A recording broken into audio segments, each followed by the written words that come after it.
Hello everyone! In this video, I am going to talk about Tamsulosin. Tamsulosin is well known by its brand name, Flomax. It increases urinary flow and is indicated for benign prostatic hyperplasia, commonly known as BPH. Here, the term benign indicates that it is somewhat less harmful and non-cancerous, so it will not spread to other organs. Other parts of the name indicate prostate enlargement, so BPH is also considered benign prostatic hypertrophy. Tamsulosin increases the flow of urine in patients with an enlarged prostate that normally blocks urethral flow. Before we talk about Tamsulosin, let's discuss what happens in BPH. Under normal circumstances, the prostate encapsulates the urethra and does not obstruct urine flow. So when the bladder is filled, the detrusor muscles are stretched, and it stimulates the micturition reflex that results in the emptying of the bladder, and urine is passed out without any obstruction. We can find normal urinary volume in an average, healthy adult. But in patients with an enlarged prostate, we can observe a few of the symptoms. The enlarged prostate pushes the bladder neck, increasing stimuli for bladder emptying. This increases urination frequency and increases urinary urgency in patients. Second, the proliferation of the prostate blocks the urethra, so the urinary flow is somewhat reduced. This results in reduced urinary volume, leading to urinary retention. Tamsulosin can relieve these symptoms. In this video, I am going to discuss how Tamsulosin works in BPH, how to take these capsules, what to avoid, interactions, and possible side effects produced by this drug. Your support is much appreciated, so please subscribe to my channel and click the bell icon to receive notifications about new videos. Alright, let's start with the working mechanism of Tamsulosin. Alpha receptors are mainly of three types: alpha 1A, alpha 1B, and alpha 1D. Alpha 1A receptors are expressed on the bladder neck, smooth muscles of the prostate, and urethra. Alpha 1B receptors may be expressed on blood vessels and elders. Now, Tamsulosin selectively blocks alpha 1A receptors, resulting in relaxation of smooth muscle at the bladder neck, prostate, and urethra. This results in decreased urinary frequency and increased urinary flow. Tamsulosin also shows little activity on alpha 1B receptors, leading to vasodilatation. But compared with non-selective alpha blockers, Tamsulosin produces somewhat less hypotension due to its greater selectivity at alpha 1A receptors. It also has some selectivity for alpha 1D receptors found in coronary arteries. On the smooth muscles of the bladder neck, prostate, and urethra, alpha 1A receptors are expressed. These are the G-protein coupled receptors of type GQ.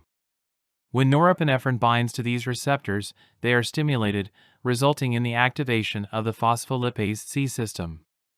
This beta form of PLC is a membrane-bound cleavage enzyme that cleaves phosphatidyl-inositol biphosphate into two fragments, IP3 and diacylglycerol.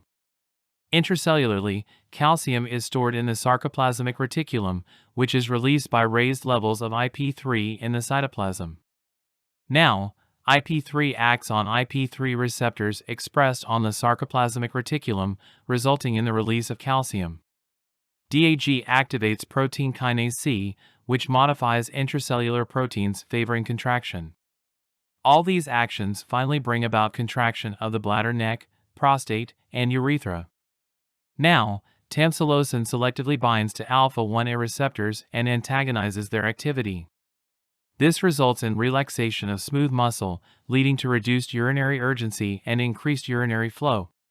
Now let's see how to take these Tamsulosin capsules. The initial dose of this drug is 0.4 milligrams, given once daily.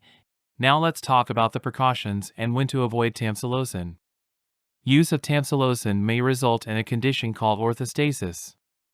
The sympathetic nervous system normally raises blood pressure with a change in posture, especially when standing or lying down.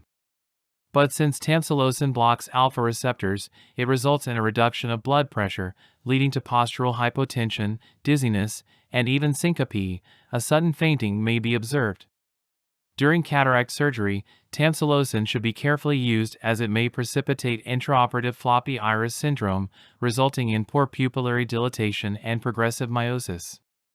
Another important effect observed with tamsulosin is priapism, a state of prolonged erection of the penis that may result in painful erection and failure of ejaculation. Now let's turn our focus to the adverse effects produced by tamsulosin. Due to its hypotensive effects, tamsulosin may cause dizziness, headache, and rhinitis. It can also cause ejaculation problems. Patients may experience asthenia, a lack of energy, or fatigue. Back pain, insomnia, and chest pain are also common. Interactions of tamsulosin. Tamsulosin shouldn't be combined with alpha-1 blockers. The latter group of drugs directly act on blood vessels, resulting in vasodilation.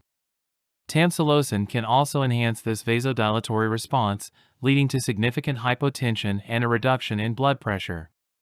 So drugs like prazosin, doxazosin, and terazosin are contraindicated with tamsulosin. PDE5 inhibitors should be carefully combined with tamsulosin again due to their combined hypotensive effect. So caution should be used when sildenafil, tadalafil, or vardenafil are co-administered with tamsulosin. Tamsulosin is mainly metabolized by the CYP3A4 enzyme within the body. When strong inhibitors of this metabolic enzyme are combined with tamsulosin, they reduce the metabolism and increase the plasma concentration of tamsulosin to toxic levels. So strong inhibitors like ketoconazole are again contraindicated with this drug. Moderate inhibitors like erythromycin are to be used carefully with tamsulosin.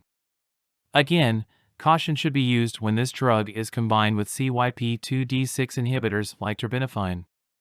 So that's the pharmacology of tamsulosin.